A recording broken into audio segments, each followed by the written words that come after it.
Hello, welcome to the Hotspot, the Saturday edition. This is my favorite show because it's always casual, and I'm seated in the hottest spot in this house. The sun is hitting straight in my face, but I love it. This morning sun is always good. They say what vitamin is that? Anyhow, I'm not here to talk about science and vitamins and all. What vitamin do you need? United fans need one vitamin, the one that will get us winning games at Old Trafford again. Anyhow, we are back at the theater of dreams that is fast becoming the theater of nightmares. Guys, Man United cannot afford to lose to Brentford at OT. No, it can't happen. Is my audio right? Yes, it is. Guys, it can't happen. Manchester United cannot be losing another game at OT. But it's a case of 10th against 14th, United being 10th, Brentford being 14th. This is a team that in 2022 beat us by 4 goals to nothing. 4 goals to nothing. So that is how stubborn this team can be. But how on earth are we going to deal with it? Now, there is some team news for you. First of all, let me start with the injured players. We know that Sergio Reguilon is not there, still not available. We don't have Lisandro Martinez, that's a long time absentee. Tyrell Malacia as well is sick, not in the game. So those are some of the players that we won't be having in this one. But we are welcoming back Anthony Dos Santos. He's returning again and expected to start. Well, he did play a few minutes in the last game. Quite negligible. He was invisible, to be honest. Like I would expect. I was shocked that he did actually come on ahead of Pelistri. But yeah, again, Ten Hag, and I'm one of those guys who has always backed Ten Hag. I've still back him. I think he should still stay. But I think he has got to be questioned for certain decisions he makes. Now, in the last game, bringing on Anthony Dos Santos, who has not been playing for more than 2 weeks, ahead of Elito Pelistri, who has been trying to put in his best shift to convince the boss that he deserves the trust he has been shown, a few times, because there was talk at some point that he was going to be loaned out. Then we made noise here after the preseason and saying Pelistri should stay. He stayed, tried to play a few games, and hasn't done anything magical yet. But you can see that he's a young player hungry to improve and get better.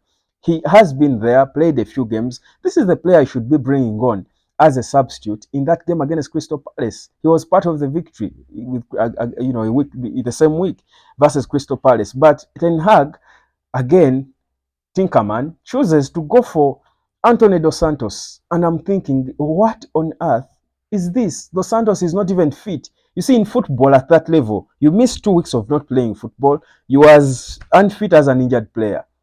Right now, I think Anthony is like as unfit as Kobe Maino, who is just recovering from an injury, from a bad injury. He's not fit to be starting games. Pelistri, give a chance to this young boy. Bring him in. Keep him. But then because Anthony is back, somehow Ten Hag wants to justify his signings, and he will still put him there to do what? Even when he was fully fit, he was doing nothing. Nothing against Anthony, but give chance to young players to prove themselves. They are hungrier, they are more motivated, and they have shown you that they can do it. That's why they are there. Give them opportunities, give them chance. But Ten Hag, again, this is where you question his decisions and tactics at times, and you're thinking, okay, this guy, we love him, we are patient with him, but for how long is he going to complicate football? There's a colleague of mine, a Man U supporter, who says the one thing he hates about Ten Hag is that he complicates football. When the obvious thing is to leave Rasmus Højlund playing on the pitch, he will pull him off to bring Anthony Martial.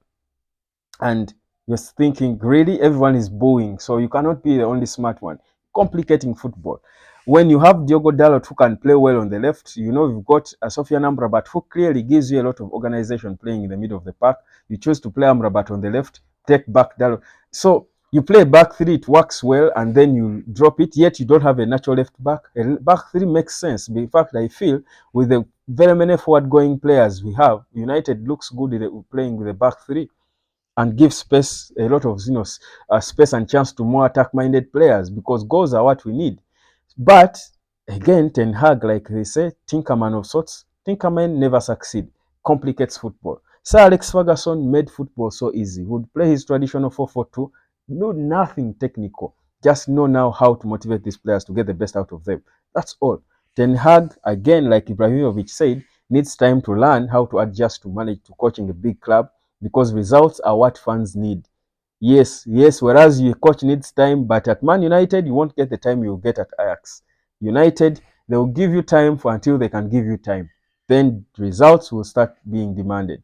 And even when you've got the backing of the board and the Glazers and the owners, eventually the power of the supporters, if you're not getting results, will overpower the Glazers and they will also give in and they will fire you. That's how it works. That's the business, and Ten Hag knows it. I'm not saying they should fire him now, but he should start making decisions that are clearly logical. If it doesn't work, we will say it has jammed. He has not worked, but he made the right decisions. But these things of starting Anthony ahead of Pelistri or bringing him on off the bench ahead of Pelistri, who has been there, the guy is unfit, does nothing. You forget moments in the. I don't even remember seeing him when he came on in that game versus Crystal Palace, Galatasaray rather. I don't even remember seeing him. I think it was against Galatasaray. I don't even remember him in the game, but he was there as a came off the bench. And I'm thinking, why not Pelistri? But anyhow, that's Ten Hag for you. But talking United still, Eric Ten Hag in his pre-match press conference was, of course, praising Marcus Rashford and convinced us that Rashford has got the full backing of everyone. My issue with Ten Hag and Rashford is how he seems to suggest and position him as the key player at Manchester United, not Højlund, as the key player at United, not Højlund. That's wrong. The key player at United now is Rasmus Højlund. We've been lacking a striker for so long. Højlund is that striker. This boy is a cut-off scorer in the Champions League. He's yet to score a Premier League goal. I'm thinking he will score it today. But Højlund has proved to us that the reason he has not scored 10 goals yet is not because of he can't. It is because of the people who should be supplying him the balls. He has even now gone ahead to start getting balls for himself from deep and making runs and scoring nice, beautiful goals easily. This boy should be the future. We should be playing for him. Yes, but this man is talking about Marcus Rashford and how everyone is backing Rashford. And I'm thinking, really, Eric, really? Rashford should be assisting Rasmus Højlund. That's what you should be encouraging, even in public. Not Marcus Rashford players that are patient, the goals will come. We don't expect, yes, he can score goals, like everyone can score goals, but the pressure on Marcus Rashford should not be to score goals. It should be to feed Rasmus Højlund because he's there. Unless Højlund is not there, if he's not there, then you can say, okay, Rashford, take it from the left and go for goal. But again, Ten Hag, Ten Hag. We are watching Eric. We love you, but we are watching you. Of course, you understand. We love you, we respect you, but we are watching you. Know that. So yeah. So Manchester United, we're playing a Brentford that is 14th. We are 10th on the pile. They are 14th now. This is the team that a year or two ago in 2022 beat us by 4 goals to nothing. Yes, 4 goals to nil. They obliterated us. That's not even a beating. It's a walloping, a whitewash, an obliteration, a massacre. Brentford beat us by 4 goals to nil in their yard. So this is a stubborn team. They have what it takes to, to give us trouble. However, my thinking is if Eric Ten Hag makes the right decisions in this game, plays the right players, starts the right players, plays them in the right positions, we will be able to make light work of them. And I'm thinking this is one we should win by 3 goals to 1. Andre Onana, of course, is subject to debate. People questioning his confidence. Would you blame him? I think, I think it is expected. David De Gea considered, I think, a goal less in his the same number of games for Manchester United.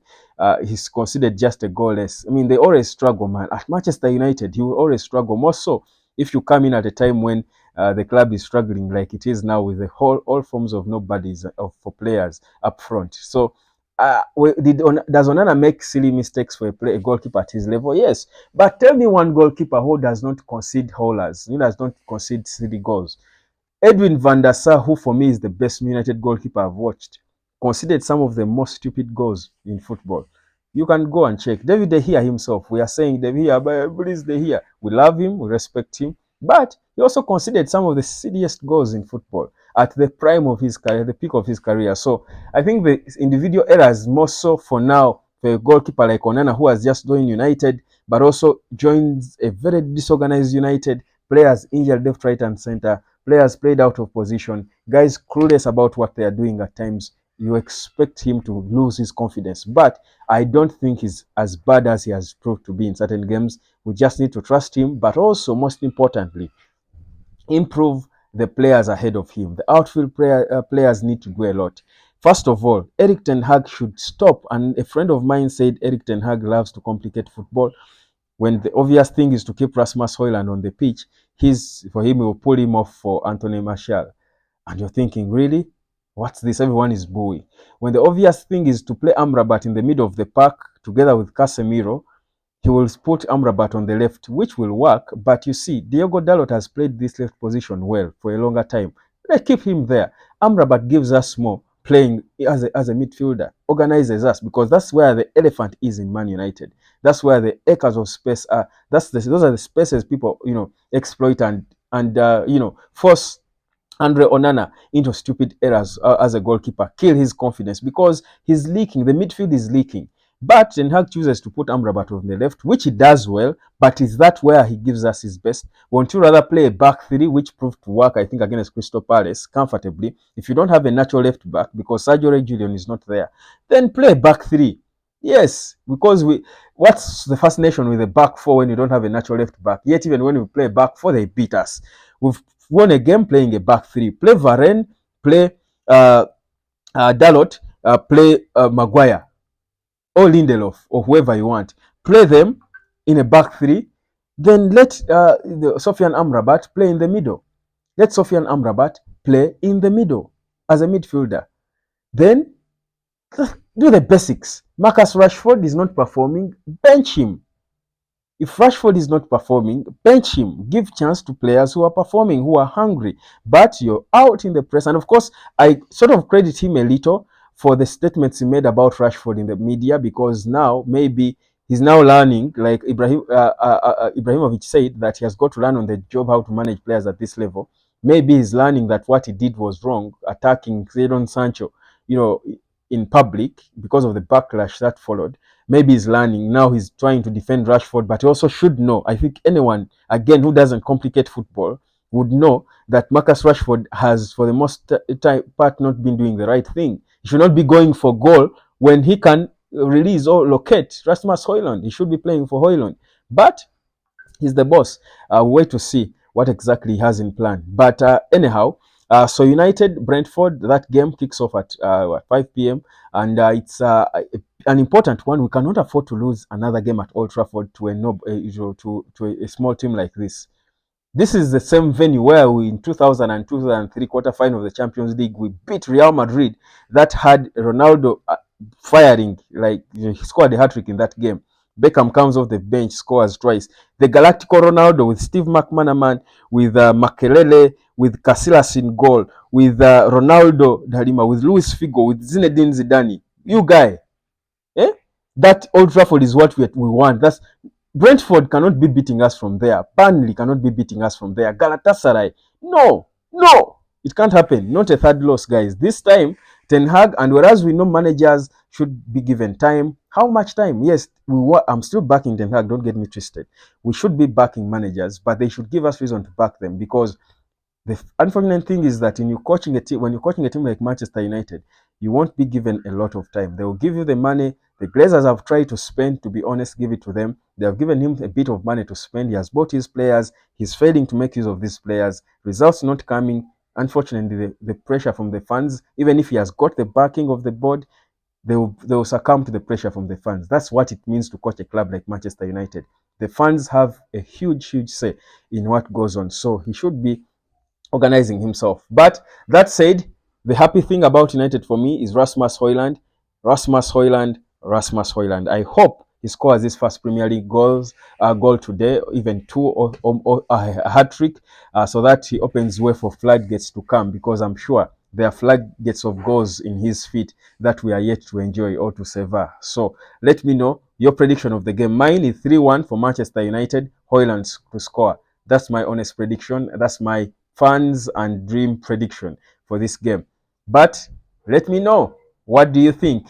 In terms of news, not so much really. Anthony is the only returnee. The rest, Lisandro Martinez, Tyrell Malaysia, and the rest I beat long term. But the players we have, Ten Hag makes the right selections, we can win this game.